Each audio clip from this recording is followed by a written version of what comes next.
Watchtower corporate owns all the kingdom halls and branches tax-free worldwide, except Russia. Well, what do you think? Is that true or is that false? Does the Watchtower own it all? What's happened? Well, let's take a look at this. This has been a question I've had for a bit. We know that the Watchtower has pumped out some letters and they've done what I call a hostile takeover. I labeled it as that, and I did a little research and I found a court case, and it was certainly a hostile takeover. It went to court and it came out in the court. And Watchtower really showed their true colors. So stick with me and we'll go to the research screen.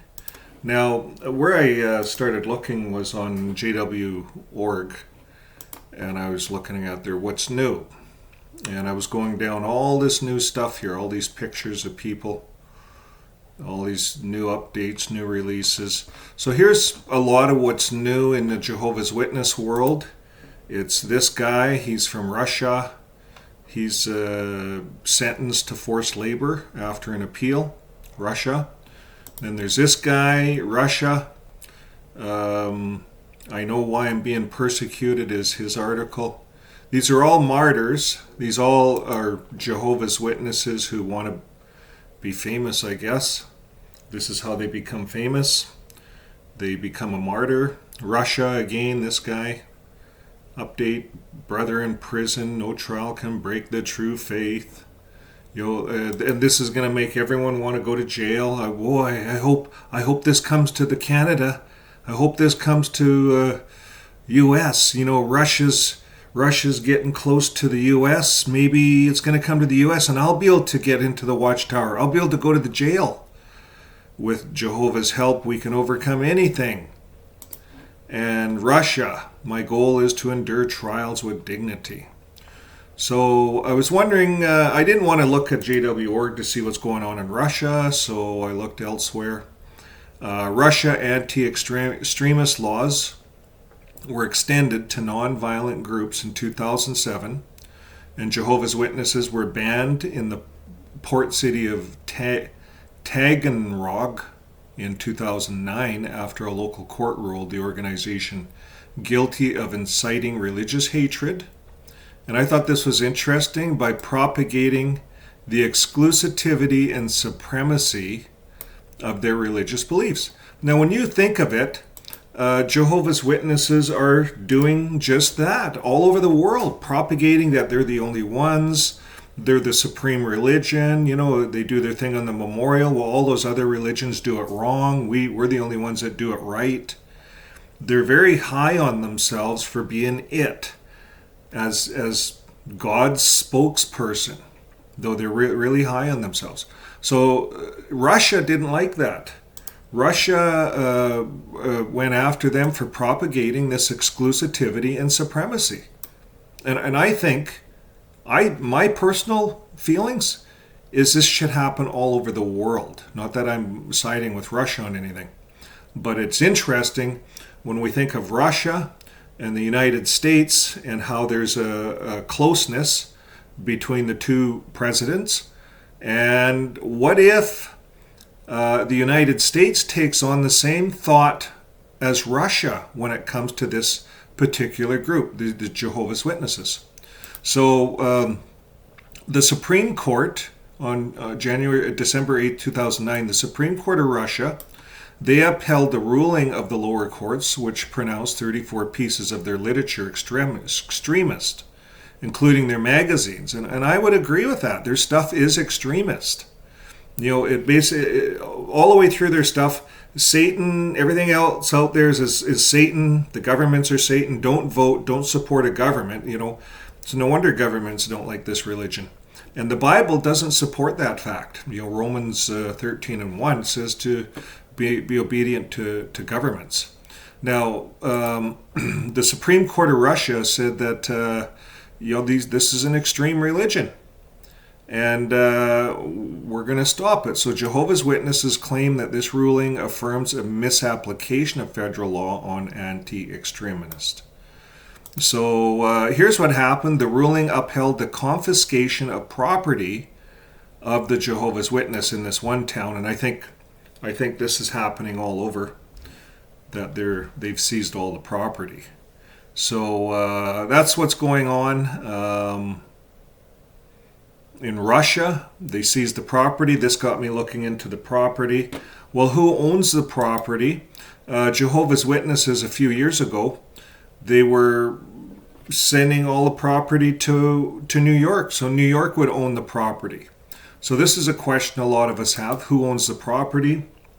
I found this on jehovahswitness.com. And I agree with this comment here. Scripturally, the Watchtower sees ownership of all these buildings, land, property as belonging to Christ, and they see themselves as Christ's steward. So there's some article out there that the governing body owns all of this stuff at the end, but I don't have that in front of me. So what I could find, what I've got in front of me is Avoid JW. We can trust Avoid JW. They have good researchers and good journalists. So I'm going to go through this. They're saying legally establishing the Watchtower assets. All kingdom halls are the property of the Watchtower Bible and Tract Society. In other words, they are watchtowers, assets. No taxes paid on a kingdom hall property when bought. And if there is a need to build, rebuild, or renovate a kingdom hall, Jehovah's Witnesses do not need to pay for the labor, since all Jehovah's Witnesses willingly volunteer for Jehovah's earthly organization. And Jehovah's Witnesses pay no tax while Watchtower owns the kingdom halls, and they pay no tax if or when it is later sold. All tax-free. And furthermore, a lot of the money for the property is provided by donations from Watchtower adherents, people in the community. So you think of Russia seizing all this property. Well, they're saying, well, our Russian people own this property. They built this property. They contributed to it, and they contributed their labor. So why is the United States headquarters owning all of this property in Russia? So they didn't like that. Russia seized all the property. And so it goes on to say here, furthermore, a lot of money for the property is provided by donations from the adherents, the local congregations. And the Watchtower does and has provided loans which Kingdom Halls must pay back. In reality, the Kingdom Hall members are paying back a loan to a company that already owns and will continue to own the property even after paying off the loan in full. How does that work? Well, let me say this another way. All Kingdom Halls built, paid for, and maintained by its members are all part of Watchtower's portfolio of properties that are worth billions of dollars. The Kingdom Halls are not owned by its members. See, at one time they were. Are Jehovah's Witnesses aware of this scheme? Indeed, do they know who owns their Kingdom Halls? If they did know, would they continue to pay off their loans to the Watchtower? Does that make sense? You signed over your property. How can you be liable for the loan? Watchtower already owns the property. So the answer to these three questions is it's doubtful. In 2010, the Watchtower directed that the Menlo Park congregation of Jehovah's Witnesses in California, USA, sell their Kingdom Hall and merge with a neighboring Redwood City congregation. The elders in Menlo Park congregation were reluctant to sell their Kingdom Hall as they did not feel there was a need. And subsequently, Watchtower had them removed from their privileges as congregation elders and replaced by elders from the other congregation, the Redwood congregation. After all, this Kingdom Hall was one of the tens of thousands of Watchtower assets around the world. So Watchtower legally defines itself as a hierarchy. So three of the four former elders filed a number of lawsuits against the Watchtower during 2011-2012. And these elders have since been disfellowshipped for their insubordination. But what is most interesting about the case is how Watchtower has described itself in court by means of its legal representative. Mr. Rouse the underlines are mine, or avoid JWs. So I was looking at this court case, and sure enough, you do a little bit of research on it, it comes up.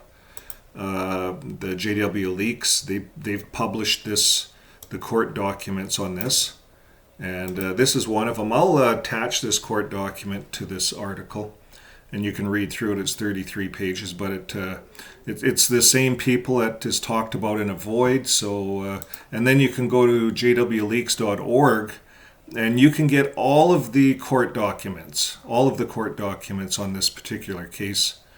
I will attach this also to the descriptions of my video. Now, getting back to here, so we can trust this information. This is right from the court.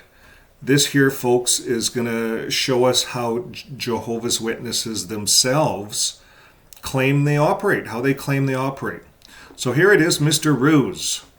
Okay, Your Honor, a complaint was filed against these three named party defendants who are ministers in a local Menlo Park congregation of Jehovah's Witnesses. They are the current ministers of the congregation, and the complaint was filed by our ex-minister, one that has been removed by the organization. And I say organization, I am general counsel for the National Organization of Jehovah's Witnesses out of Brooklyn, New York. Ordinarily, I wouldn't be here, but this is one of our 13,000 congregations in the United States. Goes on to say, this Watchtower representative, we are hierarchical. How do you say that? Okay, so we are a hierarchical religion, a structured religion is what he's referring to. And structured, he says, just like the Catholic Church. Can you believe that? That's what was said in court. The Jehovah's Witness representative said, we're just like the Catholic Church. And it goes on to say, and when the order from the Pope comes down in the church defrocking a priest and kicking him out, he no longer has any say in any matter in the local parish priest. So Jehovah's Witnesses in court compare themselves to the Catholic Church. And it goes on to say the same situation is here. In his complaint, he brings one claim. He claims that he wants to be reinstated as a director and officer in the Menlo Park congregation. This is contrary to our church rules and regulations and bylaws. This is what he's saying in court about these three brothers that are suing. They were disfellowshipped. So he goes on to say, we brought our organizational bylaws book, their elders book probably, our rule book here, he says, and we are prepared to present witnesses that this is a hierarchical organization. It is governed from the top down. We are protective of property rights and office holding rights of any degree at all in any of our churches. Wow. That's how he's presenting himself as Watchtower in court. And I am representing the presiding minister, Mr. Breed, here. And so we challenge that. We say that is a matter of First Amendment constitutional law. He can't do an end run as a defrocked minister and try to get his toe back in the administrative structure of our religion and by means of a court order. So that one point we are going to show through evidence. So what's interesting here, folks, is we find this Jehovah's Witnesses get up in court. Their legal representative says, we're a national organization out of Brooklyn. We own, this is one of our 13,000 congregations that we own. We're a structured religion, just like the Catholic Church. Just like when the Pope kicks someone out, that's done. That's what we've done here. We've kicked these elders out that are disputing this. You see, folks, this was a hostile takeover. And when we'll look at the court papers, which I'm going to put in here, it talks about the takeover in this court document. and it was hostile. And they said that the Watchtower representative came in with a military attitude. It was right in the court documents. It was militaristic, how they took over the congregation. You see, at one time it was the secretary, the elders, and the congregation that voted on what was done. And the congregation owned the property. You know, they had a title. It was registered. It's no longer that way, although some claim that it still is that way. But you guys let me know in the comments what you have found. We're going to carry on with this article here from Avoid JW. Now, they go on to talk about Jehovah's Witnesses in Poland. The legal name of Jehovah's Witnesses was recently changed to Jehovah's Witnesses in Poland. That's what they changed their name to. As part of that change, a letter addressed to all the body of elders in Poland was set out a number of legal changes made to the religion in that country. And one of the most eye-opening changes was the paragraph entitled Ownership of Real Estate.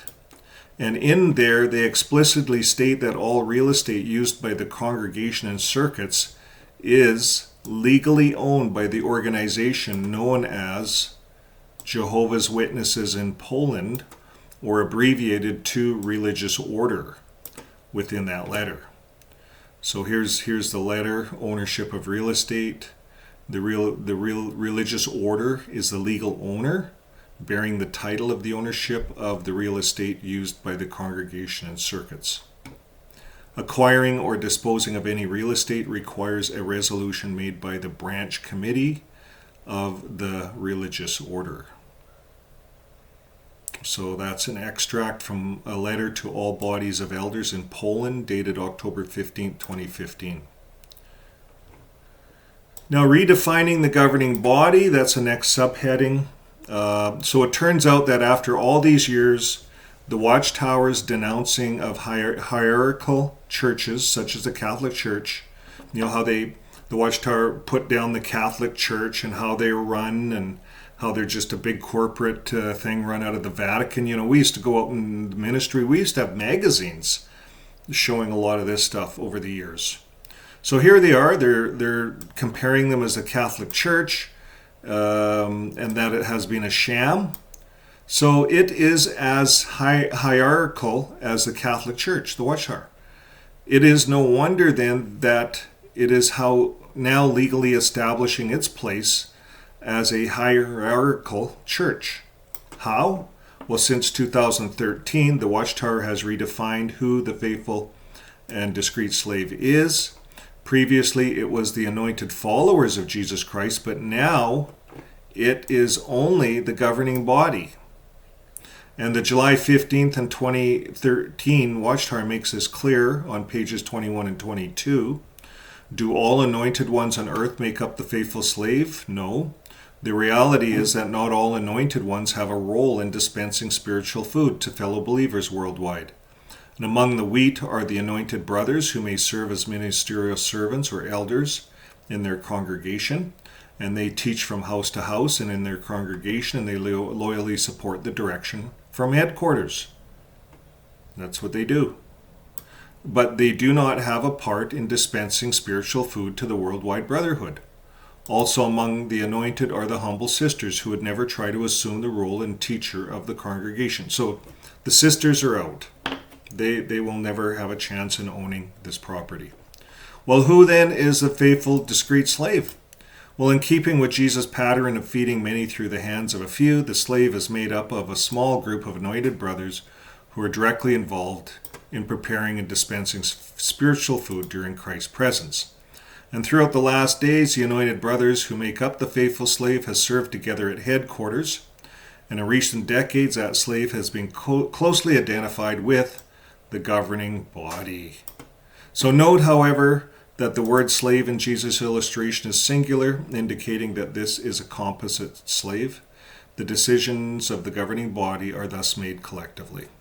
So there you go, folks. The faithful, discreet slave is the governing body. So it goes on to say, isn't it clear that this is the new understanding of the scriptures? It is redefining the faithful discreet slave as the governing body. But does it make sense? No. The slave in Jesus' illustration was always singular. This composite slave is a made-up term, created simply for legal reasons. So redefining the faithful discreet slave as solely the governing body and not all anointed individuals closes a legal loophole that was noticed as part of the court case with the 3 former elders from the Menlo Park congregation in California. And again, I will attach the transcript from the court for that if you want to look at that. Now, it goes on to say, previously all who saw themselves as anointed had a share in the Watchtower's assets as they were legal representatives of God's kingdom on earth. So this could have been sisters too at one time. But changing the definition of the faithful discreet slave to just a governing body means that all Watchtower assets are now safely in the hands of the small number of individuals who rule the organization from the top down in a hierarchical fashion, just like the Catholic Church. So the governing body, folks, is equivalent to like a pope. The pope runs the show. That's the governing body. So the governing body of Jehovah's Witnesses have lost their faith and love in God and are now legally establishing their Watchtower assets. Their faith and love is now in the almighty dollar. Well, that brings a close to this video. When we look at the Watchtower assets, it's all owned and funneled back to the governing body. And folks, if you haven't seen a video I put out about 4 or 5 days ago, is the governing body is now being sued. At least 8 of the members are being sued, and it's going back to a 1988 situation that involved the governing body, involved Bethel.